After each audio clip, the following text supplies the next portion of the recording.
ஆண்டவராகிய இயேசுவின் இனிய நாமம் மைமைப்படுவதாக. காதுள்ளவன் கேட்க கடவன் என்ற சத்தியம் டிவி நிகழ்ச்சியில் தொடர்ந்து எழுப்புதலை குறித்து அவருடைய மகிமையை பற்றி படித்து கொண்டு வருகிறோம். கடந்த வாரத்தில் கர்த்தருடைய மகிமையை நீங்கள் எப்படி சுமந்து செல்ல வேண்டும், உடன்படிக்கை பெட்டியை சுமந்து சென்று கர்த்தருடைய பிரசன்னம் போகிற இடமெல்லாம் கர்த்தர் அற்புதங்களை செய்வார். இந்த எழுப்புதலின் காலத்துக்காக காத்திருக்கிற நம்மை காற்றையும் காண மாட்டீர்கள், மழையையும் காண மாட்டீர்கள். ஆனாலும் நீங்களும் உங்கள் மிருக ஜீவன்களும் குடிப்பதற்கு தண்ணீர் ஏதோமின் வழியாக வரும் வாய்க்கால்களை வெட்டுங்கள் என்று சொன்னபோது, வாய்க்கால் வெட்டுவது என்பது நாம் ஜெபம் பண்ணுவது, எழுப்புதலுக்கு ஆயத்தம் பண்ணுவது. ஒரு மழை வர வேண்டுமானால் காற்று வேண்டும், மேகம் எழும்ப வேண்டும், மழை பெய்ய வேண்டும். ஆனால் எந்தவித அறிகுறியும் இல்லாமலே எதிர்பாராத விதத்திலே ஆண்டவர் தம்முடைய மழையை, தண்ணீரை கொண்டு வருவார் என்பதை, எழுப்புதலை கொண்டு வருவார், ஆவியான ஊற்றப்படுவார் என்பதை நாம் விசுவாசித்து இந்த ஆண்டிலேயும் ஆண்டவர் ஒரு எழுப்புதலை தர காத்திருப்போமாக.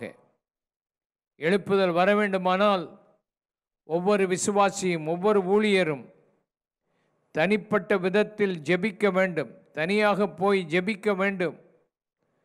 நம்முடைய ஆண்டவராகிய இயேசு கிறிஸ்து மலைகளுக்கு போய் தனித்து ஜெபம் பண்ணினார். வனாந்திரத்தில் இருட்டோடே எழும்பி போய் ஜெபம் பண்ணினார். அடிக்கடி ஒரு தோட்டத்துக்கு போனார். கெத்செமனே தோட்டத்திலே போய் கெதரோன் ஆற்றங்கரையில் இருந்த அந்த தோட்டத்துக்கு போய் ஜெபம் பண்ணினார். சீஷர்கள் அந்த இடத்தை அறிந்தார்கள். இயேசு கிறிஸ்து ஒரு இடத்திலே ஜெபம் பண்ணி கொண்டிருக்கும் போது சீஷர்கள் அதை பார்த்து ஜெபிக்க கற்று தாருங்கள் என்று இயேசுவண்டை கேட்டார்கள். இயேசுவே எப்படி அற்புதம் செய்யணும், எப்படி பிரசங்கிக்கணும், இதெல்லாம் கேட்கவில்லை. அவர்கள் இயேசுவின் வாழ்க்கையில் இருந்த அதிசயங்களுக்கும் அற்புதங்களுக்கும் அவருடைய ஊழியத்தில் இருந்த வல்லமைக்கும் காரணம் அவர் தனித்து ஜெபிக்கிற அந்த ஜெபம்தான் என்று சொல்லி அவர்கள் கண்டபடியினாலே ஜெபிப்பதை குறித்து அவர்கள் கேட்டார்கள்.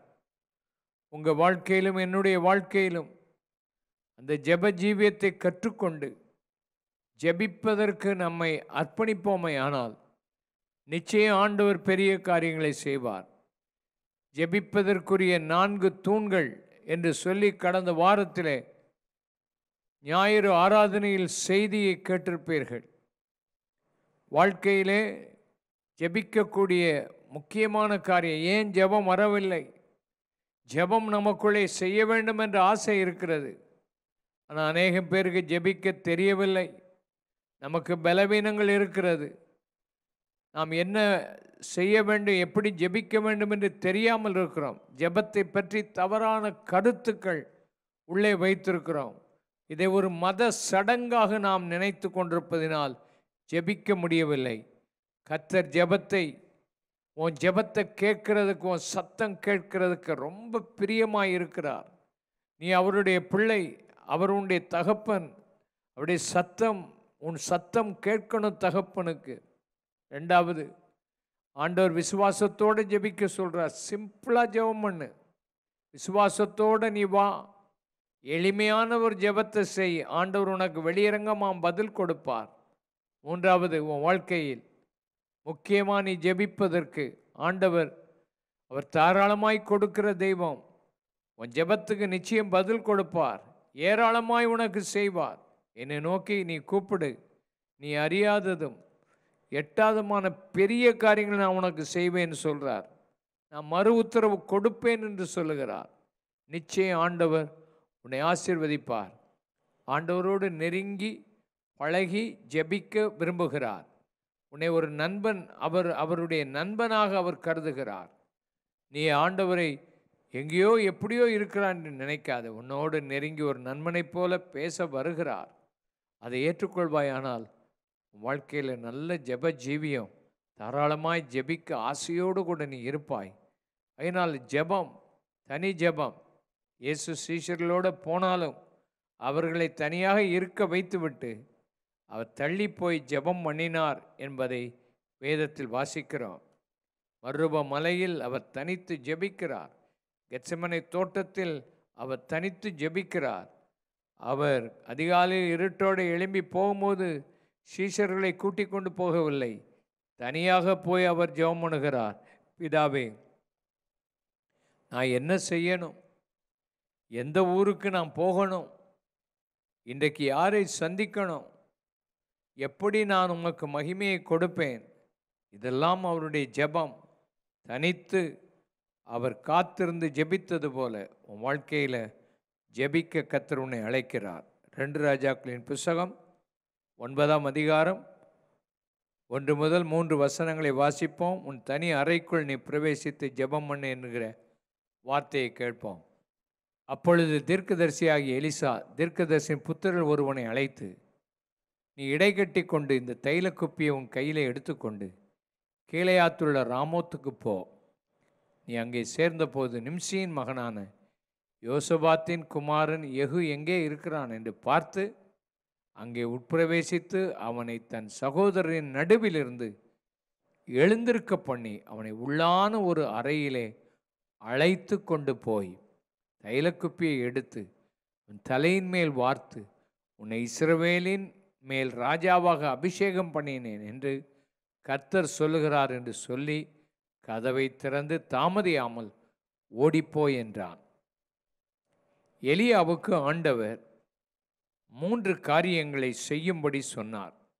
அவன் சாக வேண்டும் என்று சொன்னபோது அவனை 40 நாள் இரவும் பகலும் அவனை நடக்க வைத்து அமர்ந்த மெல்லிய சத்தத்தில் அவனோடு பேசி, ஆசகேலை நீ சீரியாவின் மேல் ராஜாவாக அபிஷேகம் பண்ணு, உன்னுடைய இடத்தில் எலிசாவை தீர்க்கதரிசியாக அபிஷேகம் பண்ணு, யெகூவை இஸ்ரவேலின் மேல் ராஜாவாக அபிஷேகம் பண்ணு என்று எலியாவுக்கு ஆண்டவர் சொல்லியிருந்தார். ஆனால் எலியா 2 காரியங்களை செய்தார். ஒன்று, ஆசகேலை ராஜாவாக அபிஷேகம் பண்ணிவிட்டார். எலிசாவை தீர்க்கதரிசியாக அழைத்து அபிஷேகம் பண்ணிவிட்டார். ஆனால் இந்த யெகூவை அப்படியே விட்டுவிட்டார். காரணம், யெகூ ஒரு சேனாதிபதி, ரொம்ப பிஸியாக இருக்கிறவன். அவனை கண்டுபிடித்து தான் அவனை தூக்கி கொண்டு தான் ஒரு அறைக்குள்ளே போக வேண்டிய நிலை வந்தது. அநேக நேரங்களில் தனியாய் ஜெபம் பண்ணாமல் பிஸியாக அங்குமிங்கும் இருக்கிறோம். தேவன் அழைத்த ஊழியத்தை செய்ய முடியாமல், அந்த அபிஷேகத்தை பெற முடியாமல் நீ எங்கேயோ பிஸியாக இருக்கிறார், அங்குமிங்கு அலைந்து கொண்டிருக்கிறாய். ஆண்டவருடைய சமூகத்திலே காத்திருக்க நேரமில்லை. இந்த லாக்டவுன் பீரியடாக இருந்தாலும் பல இடங்களுக்கு போகாமல் இருந்தாலும் ஜெபம் என்கிற விஷயம் வரும்போது ஜெபிக்க முடியவில்லை. ஜெபம் நமக்குள்ளே ஆண்டவர் அவருடைய சாயலின்படி உருவாக்கியிருந்தாலும் ஜெபம் பண்ண வருகிறதும் இல்லை, ஜெபிக்க பிசாசு விடுகிறதும் இல்லை. இன்றைக்கு ஒரு எழுப்புதல் வர வேண்டுமானால் நீங்கள் தனித்து உள்ளறைக்கு போக வேண்டும். இந்த யெகூவை, சேனாதிபதியாயிருந்த அவனை இந்த தீர்க்கதரிசியின் புத்திரர் தனியாக அழைத்து கொண்டு போய் தைல குப்பியை எடுத்து அவனை அபிஷேகம் பண்ணி ராஜாவாக அபிஷேகம் பண்ணினதை பார்க்கிறோம். நீங்கள் உண்மையாக தேவனுடைய வல்லமையை பெறணும்னா, ஆசீர்வாதம் பெறணும்னா, முதல்ல உன் வாழ்க்கையில் 2 ராஜாக்கள் 9:6 வாசிக்கும்போது, அப்பொழுது எழுந்து அறை வீட்டுக்குள் பிரவேசித்தான். அவன் அந்த தைலத்தை அவன் தலையின் மேல் வார்த்தான். அவனை நோக்கி, இஸ்ரவேலின் தேவனாகிய கர்த்தர் சொல்லுகிறது என்னவென்றால், உன்னை கர்த்தருடைய ஜனமாய் இஸ்ரவேல் மேல் ராஜாவாக அபிஷேகம் பண்ணினான். அவன் மற்றவர்களோடு உட்கார்ந்திருக்கும் போது இந்த அபிஷேகத்தை பெறவில்லை. அவன் மற்றவர்களோடு கூட இருக்கும்போது இந்த அபிஷேகத்தை பெறவில்லை. அவனை தனி அறைக்குள்ளே அழைத்து கொண்டு போன போதுதான் அந்த ஃப்ரெஷ் அனாயிண்டிங், அந்த ஆயில் அவன் மேலே வந்துச்சு. உங்களை ஆண்டவர் தனியாக அழைத்து அபிஷேகம் பண்ண விரும்புகிறார். உங்கள் வாழ்க்கையில் அந்த அபிஷேகத்தை நீங்கள் கண்டிப்பாக பெற்றுக்கொள்ள கர்த்தர் தனியாக அறைக்குள் அழைக்கிறார். இந்த வருஷத்தில் உனக்கு ஒரு ஃப்ரெஷ் அனாயிண்டிங்கை கர்த்தர் கொடுக்கணும்னு விரும்புகிறார். இந்த வருஷத்தில் நீ செய்ய வேண்டிய ஊழியம் வித்தியாசமானது என்பதை ஆண்டவர் செய்கிறார். நீ இதுவரைக்கும் ஒரு சேனாதிபதியாகத்தான் இருந்தாய். ஆண்டவர் உன்னை ப்ரமோட் பண்ண விரும்புகிறார். இதுவரைக்கும் நீ சாதாரணமான ஊழியத்தை ஆங்காங்கே கிராமங்களிலே செய்து வந்தாய். ஆண்டவர் அந்த ஊழியத்தை ஆசீர்வதிப்பார். உன்னை ஆண்டவர் வல்லமையாக எடுத்து பல இடங்களுக்கு கொண்டு போக விரும்புகிறார். ஆனால் தனித்து நீ ஜெபம் பண்ணும்போது தான் ஆண்டவர் உன்னோடு கூட பேசுவார். ஆண்டவர் உன்னோடு இடைபடுவார். ஆண்டவர் உன்னுடைய மைண்டை மாற்றுவார். உன் மனசில் அநேக குழப்பங்களுக்குள் இருக்கும்போது தனித்து நீ ஜெபம் பண்ணு. அவனுக்கு நேராக தேவனுடைய வார்த்தை வந்தது. கர்த்தருடைய வார்த்தையை அவன் கேட்டான். உன்னை ராஜாவாக அபிஷேகம் பண்ணுகிறார் என்ற வார்த்தை அவனுக்கு வந்துச்சு. உன் வாழ்க்கையில் புது அபிஷேகம் மாத்திரமல்ல, ஃப்ரெஷ் அனாயிண்டிங் மாத்திரமல்ல, உன் வாழ்க்கையில் உண்மையாகவே தேவனுடைய வார்த்தை உனக்கு வரும். தேவனுடைய வார்த்தை மிக முக்கியம். தேவனுடைய வார்த்தை உன்னிலே 30, 60, 100 பலன் கொடுக்கணும். உள்ளவன் எவனோ அவனுக்கு கொடுக்கப்படும். நீ கேட்கிறத கவனி. உன் கூட தேவனுடைய வார்த்தை பேசும்போது பலவிதமான காரியங்கள் உன்னை நெருக்கி போட்டிருக்கிறது. தேவனுடைய வார்த்தை உன்னிலே பலன் கொடுக்காமல் போய்விட்டது. தேவனுடைய வார்த்தையை நீ கேட்டு அது வெளிச்சம் கொடுக்காதபடி, பலன் கொடுக்காதபடி அதை நெருக்கி போட நீ வழிவகுத்து விட்டாய். இன்றைக்கு ஆண்டவர் உன் வாழ்க்கையில் தேவனுடைய வார்த்தை வரும்போது அந்த வார்த்தை உனக்கு புதிதான ஒரு வல்லமையோடு கூட வருகிறதை நீ பார்க்க முடியும். 2 ராஜாக்கள் 9ஆம் அதிகாரம் 6 - 10 வரைக்கும் நீங்கள் பார்க்கும்போது அவன் என்னென்ன காரியத்தை செய்யணும், அவன் எங்கே போகணும், என்ன காரியத்தை செய்யணுங்கிற தெளிவாக ஒரு வரைபடத்தை அவனுடைய வாழ்க்கையில் அவன் பெற்றுக்கொண்டான்.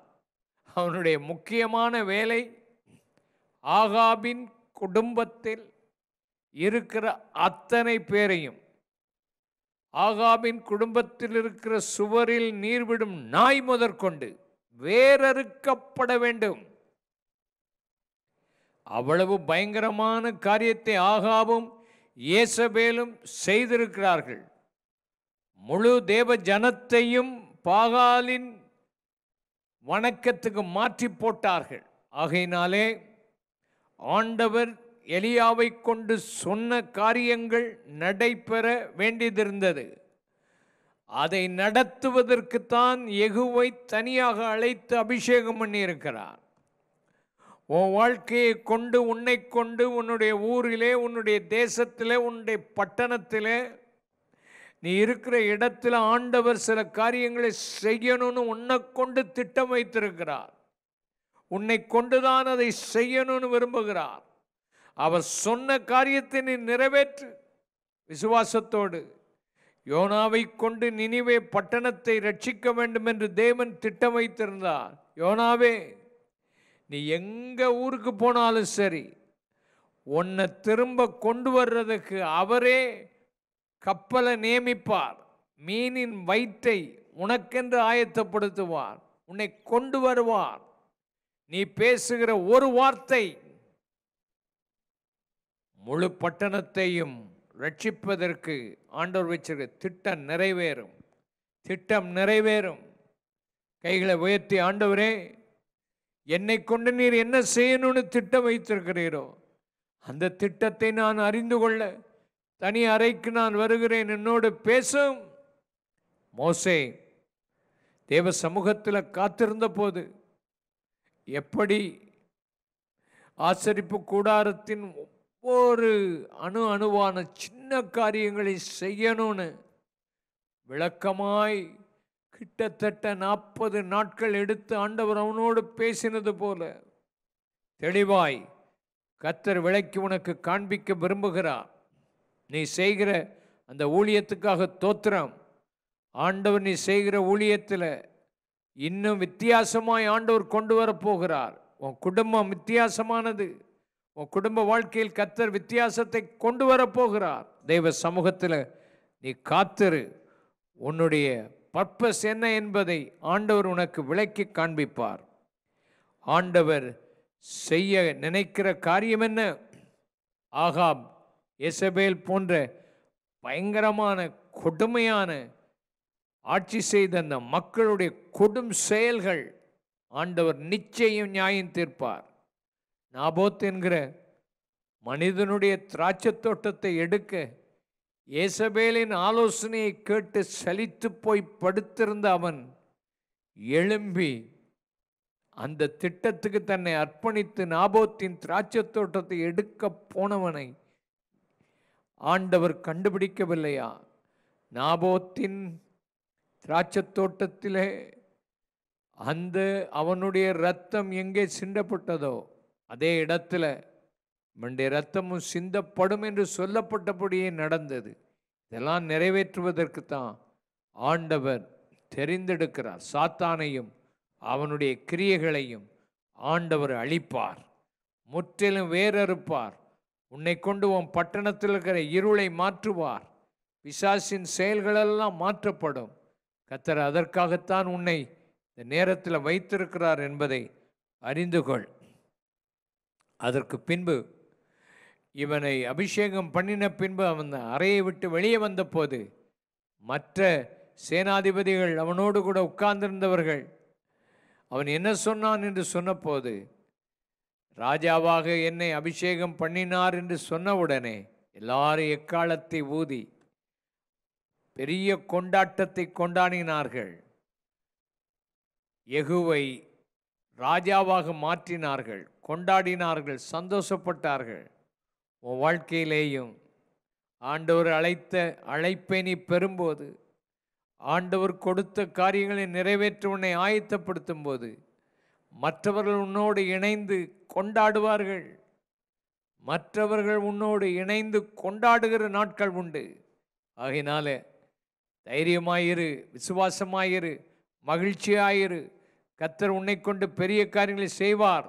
உன்னோடு சிலரை இணைத்து இந்த ஊழியத்தில் உன்னை மேன்மைப்படுத்த கொண்டாட கர்த்தர் பெரிய காரியங்களை செய்ய போகிறார். ஆகையினாலே உன் வாழ்க்கையில் கர்த்தரை விசுவாசி. உள் அறையில் ஆண்டவர் செய்ய சொன்னது என்ன?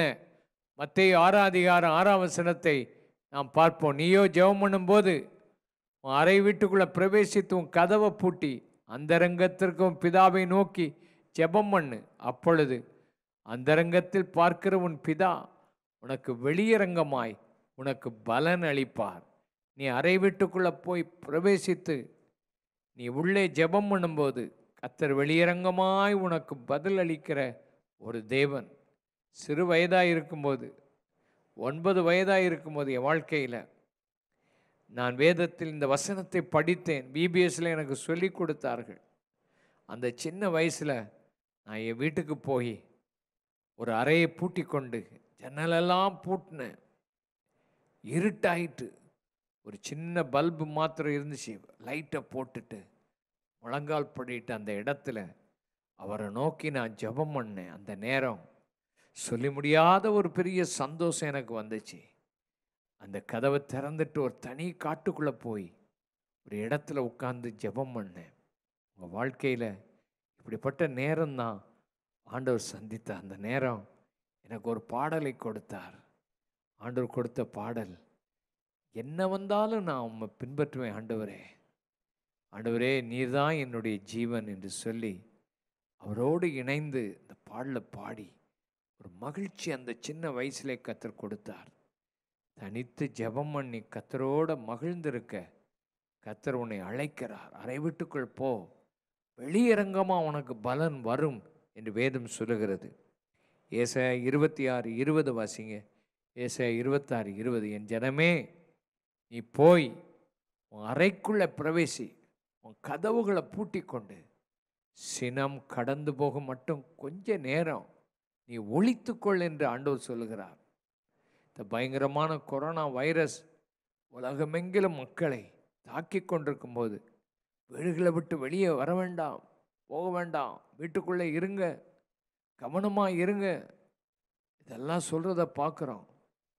பயங்கரமான இந்த உலகத்தில் ஆண்டவர் நம்மை விடுதலை ஆக்கணும்னா நாம் அறைக்குள் ஒளிந்து அவரோடு கூட இருக்க வேண்டும். இந்த உலகம் பயங்கரமாய் போய்கொண்டிருக்கிறது. உலகத்தினுடைய சினம் மக்களை தாக்குகிறது. சபையே, நீ விசுவாசித்து ஜெபம் பண்ணு. சபையை அழிக்க, சபையை கெடுக்க பயங்கரமான திட்டங்களை போட்டிருக்கிற அந்த பிசாசு வெட்கப்பட்டு போக கர்த்தர் உன்னை அறைக்குள் அழைக்கிறார். ஜெபம் பண்ணு, ஒரு எழுப்புதல் வேணும். ஆண்டவர் உனக்கு பெரிய காரியங்களை செய்வார். 2 ராஜாக்களின் புஸ்தகம் 4ஆம் அதிகாரம் 5ஆம் வசனத்தை நாம் பார்ப்போம். 2 ராஜாக்கள் 4:5. அவள் அவனிடத்தில் போய் தன் பிள்ளைகளுடனே கதவை பூட்டி கொண்டு பாத்திரங்களை அவளிடத்தில் கொடுக்க அவள் அவைகளில் வார்த்தாள்.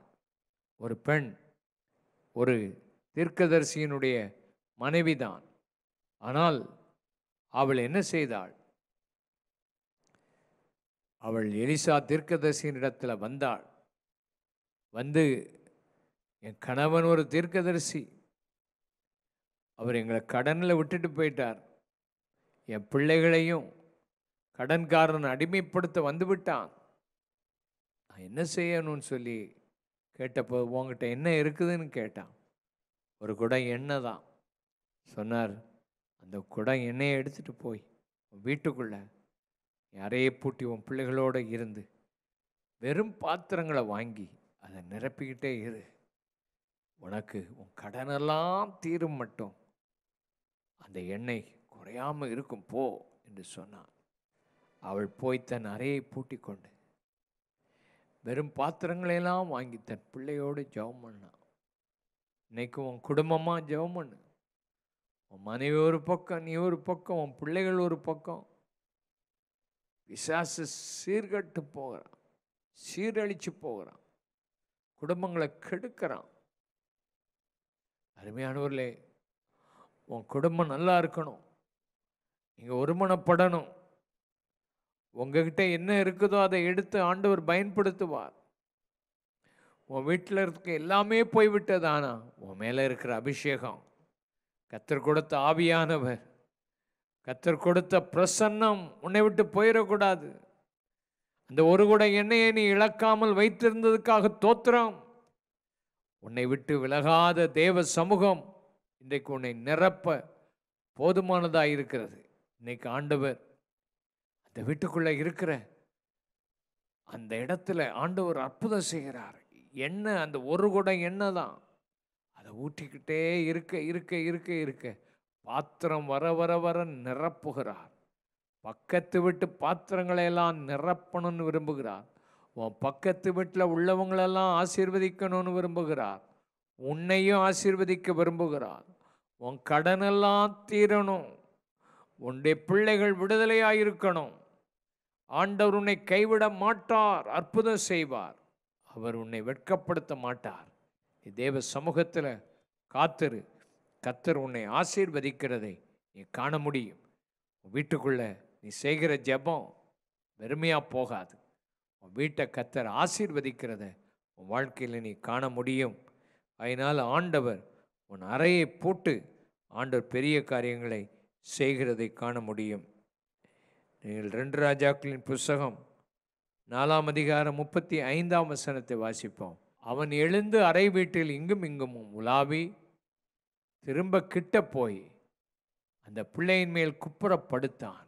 அந்த பிள்ளை 7 தரம் தும்மி தன் கண்களை திறந்தான் என்பதை பார்க்கிறோம். சூனேமோருடைய ஸ்திரீ எலியாவுக்கு வீடுகளை கட்டி தங்க வைத்தாள். ஆனால் அந்த இடத்துல எலிசாவுக்கு ஒரு இடம் கொடுத்தாள். ஆனால் அவளுக்கு என்ன தேவை என்று கேட்டபோது ஒரு குமாரன் தேவை என்று சொன்னாள். குமாரன் அவனுக்கு கொடுத்தாள். பெற்றாள். அந்த குமாரன் செத்து போனான். அந்த குமாரனை எலிசா இருக்கும் அந்த வீட்டு மேல் அறையிலே, அவன் தங்கும் அறையிலே கொண்டு போய் வைத்து அவனை போய் கூப்பிட்டு வந்தபோது அவன் வந்து அந்த வீட்டுக்கு அறைக்குள் பிரவேசித்து அந்த குழந்தையின் மேல் படுத்தான். அப்படியே அந்த குழந்தை 7 தரம் தும்மி எழும்பினது. ஆண்டவர் கைவிட மாட்டார். ஆண்டவர் உயிர்ப்பிக்கிறவர். உன் வாழ்க்கையில் எதெல்லாம் செத்து இருக்குதோ, உன் வாழ்க்கையில் நீ எதெல்லாம் இழந்தாயோ, இந்த நாளில் தேசங்கள் வறட்சியாக இருக்கிறது. செத்த நிலையில் சபைகள் இருக்கிறது. அந்த செத்த நிலையில் இருக்கிற சபைகள் உயிர்மீட்சி அடைய கர்த்தர் உன்னை அழைக்கிறார். உன் வீடுகளிலே நிறைய பூட்டிக் கொண்டு ஜெபம் பண்ணு. கர்த்தர் கைவிடவே மாட்டார். உன்னை வெட்கப்படுத்த மாட்டார். கர்த்தர் பெரிய காரியங்களை உனக்கு செய்வார். ஒரு உயிர்மீட்சி. நீ தனி அறையில் போய் ஜெபிக்கும் போது உனக்கு எதெல்லாம் செத்து இருக்கிறதோ அதெல்லாம் உயிர்ப்பிக்க போகிறார். கர்த்தர் உன் வாழ்க்கையை உயிர்ப்பிக்க போகிறார். உடைய சமூகம் உன்னை நிச்சயம் தொடும் என்பதிலே சந்தேகமில்லை. இந்த வசனத்தை கேட்டுக்கொண்டிருக்கிற உங்கள் வாழ்க்கையில் தேவன் தருகிற மகத்துவமான ஆசீர்வாதத்தை பெற்றுக்கொள்ள கர்த்தர் இந்த எழுப்புதலை தர உள் அறையில் தேவ சமூகத்தில் காத்திருக்கிற நேரங்களை நீ கொடுப்பாயா? கர்த்தருக்கு நேரம் கொடுத்தால் அந்த நேரம் ஆசீர்வாதமாக இருக்கும். வீணான விளையாட்டுகளையும் சீரியல்களையும் ஃபோன்களையும் மற்றவங்களோடு பேசுகிற நேரங்களையும் தவிர்த்து தேவனோடு தனித்து வர உன்னை இன்றைக்கு அழைக்கிறார். கண்களை மூடி ஜெபிப்போமா? பரிசுத்த பிதாவே, ஒரு எழுப்புதலை தர ஊழியர்களையும் விசுவாசிகளையும் உம்மோடு தனித்து ஜெபிக்க சொல்லுகிறேன். தனித்து வரும்போது புது அபிஷேகத்தை பெற்றுக்கொள்ள முடியும். தனித்து வரும்போது தேவனுடைய வார்த்தைகள் அவர்களுக்கு கிடைக்கும். தனித்து வரும்போது ப்ரமோஷன் வருகிறது. தனித்து வரும்போது தேவ திட்டங்களெல்லாம் உடைய பிள்ளைகளுக்கு விளக்கி காண்பிக்கிறேன். கர்த்தர் ஜெப நேரங்களை ஆசீர்வதித்து தருவீராக. கிருபை மாத்திரம் கூட இருக்கட்டும். பிள்ளைகளை பலப்படுத்தும். இன்றைக்கு இந்த செய்தி கேட்கிற ஒவ்வொரு மக்களையும் தனி ஜெபத்திலே வளர்த்துவிடும். ஆவியை ஊற்றும். பெரிய காரியங்களை செய்யும். இயேசுவின் நாமத்தில் ஜெபிக்கிறோம் பிதாவே, ஆமென். என் ஆத்துமாவே கர்த்தரை ஸ்தோத்திரி, என் முழு உள்ளமே பரிசுத்த நாமத்தை ஸ்தோத்திரி. என் ஆத்துமாவே கர்த்தரை ஸ்தோத்திரி, அவர் செய்த சகலவா மறவாதே, ஆமென். கர்த்தராகிய இயேசு கிறிஸ்துவின் கிருபை, பிதாவாகிய தேவனுடைய அன்பு, பரிசுத்த ஆவியானுடைய அந்யோன்ய ஐக்கிய சமாதான சுகம் இப்பொழுது எப்பொழுதும் நம் அனைவரோடு கூட இருப்பதாக, ஆமென். கர்த்தர் உங்களை ஆசீர்வதிப்பார்.